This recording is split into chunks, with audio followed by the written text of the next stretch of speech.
Salut à tous les amis et bienvenue sur cette nouvelle vidéo sur la chaîne Motors. Enfin nouvelle vidéo, pas exactement parce qu'il s'agit d'un extrait d'une vidéo précédente dans laquelle Mike nous présentait une des japonaises les plus sexy jamais conçues. J'ai nommé la Honda NSX de 1991. Une robe rouge, un toit noir, bref, elle est magnifique. Et elle méritait que j'en fasse une vidéo séparée.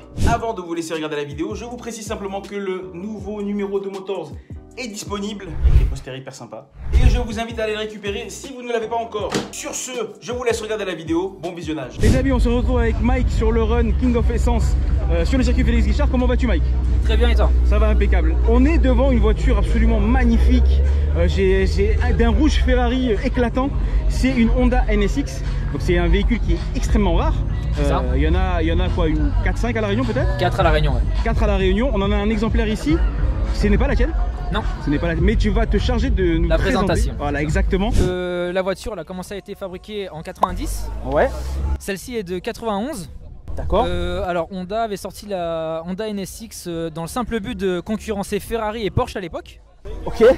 Elle est sortie au salon de l'auto à Chicago en première vue pour le public. Et ça sort de l'usine Koguchi au Japon. Koguchi, d'accord. Et ça, donc, est-ce qu'on peut considérer ça comme une supercar ou c'est plus une vraie voiture premium? C'est une vraie voiture premium de sport. D'accord. Et non une supercar. Ok. Bah justement, on va parler un petit peu du moteur parce que là, on voit que le coffre est ouvert. On va aller jeter un petit coup d'œil ensemble. Déjà, la ligne, elle est incroyable. Incroyable de sportivité. Quand tu dis que c'était pour concurrencer Ferrari, on voit clairement l'intention. On est sur un moteur central arrière, ok, avec du coup assez proche de son train avant et assez proche du train arrière, ouais, pour avoir un équilibre assez parfait de la voiture. D'accord. Et ça fait quoi justement? Ça joue sur les performances de la voiture? Ça joue sur les performances et sur la tenue de route de la voiture, effectivement, parce que on a un équilibrage des masses qui est quasi parfait, on va dire. D'accord. Le véhicule pèse lui 1430 kg. On est sur un V6 VTEC DOHC. Doc, en fait, on a... C'est combien de chevaux ça? 274 jusqu'à 294 chevaux selon l'année. D'accord, ok, là celle-ci c'est de quelle année? 91, donc 274 chevaux. D'accord, ok. C'est parmi les premières éditions. Ok. On a 4 sorties d'échappement. 4 sorties d'échappement. Rémus. Celles-ci sont des Rémus, oui, ça a été effectivement changé. Ouais. Justement, alors tu dis qu'il y a des choses qui ont changé. Est-ce que on peut considérer que c'est une voiture qui est presque toute d'origine? Ou il y a eu beaucoup de modifs? Celle-ci est quasi entièrement d'origine. D'accord, ok, il y a juste quelques petits détails comme ça. On est sur un particulier qui a cette voiture qui aime les voitures stock d'origine, modèle collection. Le moteur il est juste hyper nickel.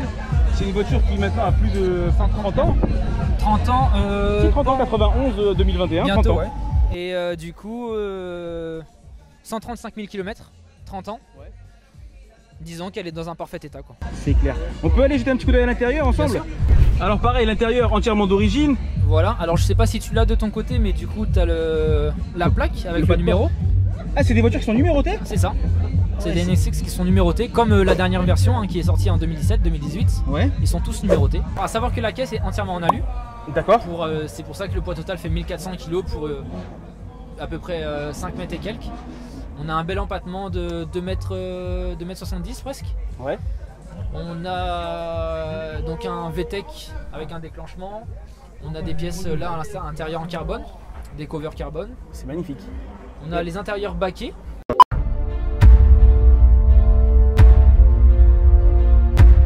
Il y avait déjà un écran en 91 dans. Ça s'est rajouté ça. Ça s'est rajouté quand même. Faut pas abuser. Faut pas abuser.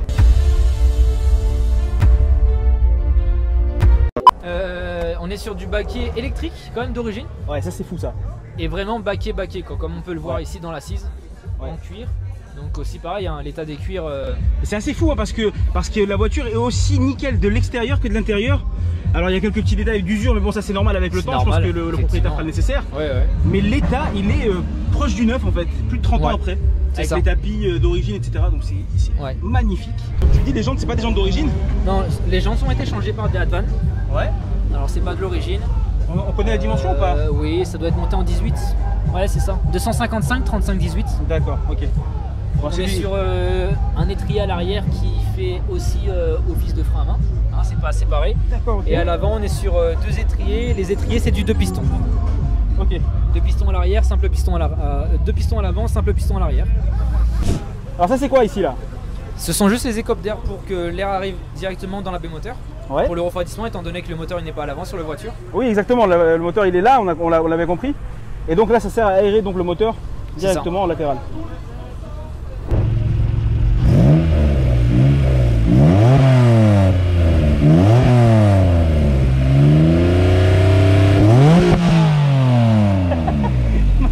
Il m'a fait bondir en arrière. Les bons, parfait, merci. Cette voiture, donc là, elle a les phares qui s'ouvrent ici un petit peu. C'est un pop-up, ouais. Les phares pop-up, c'était à la mode à l'époque. C'était la classe à l'époque. Hein. Ouais. Jusqu'en 95, 96, ça a été encore sur plusieurs véhicules. Ouais. Surtout des japonaises et les belles mécaniques italiennes. Ouais. Et puis après, ça a été un peu abandonné. Écoute, moi je trouve ça très sympa. La lame avant, elle est magnifique également. Le biton noir-rouge, il est magnifique, il est d'origine. Ouais. Voilà. Ok, bah écoute, qu'est-ce qu'on peut te souhaiter, Mike? Vive les Japs, ouais. J'ai envie de vous dire, et puis entretenez bien vos voitures. Alors justement, on va donner une petite info. Tu m'as parlé d'une S14 que tu as toi. Ouais. On va pouvoir la présenter un de ces quatre? On va pouvoir les présenter, ouais, plusieurs Japs, si on peut les faire tout en une fois, je sais pas comme vous souhaitez. Mais effectivement, il y a plusieurs Nissan à pouvoir présenter, et également une Toyota dans peu de temps avec l'équipe. On se donne rendez-vous alors pour une prochaine vidéo alors. Pas de problème. Merci beaucoup Mike. A plus, ciao ciao.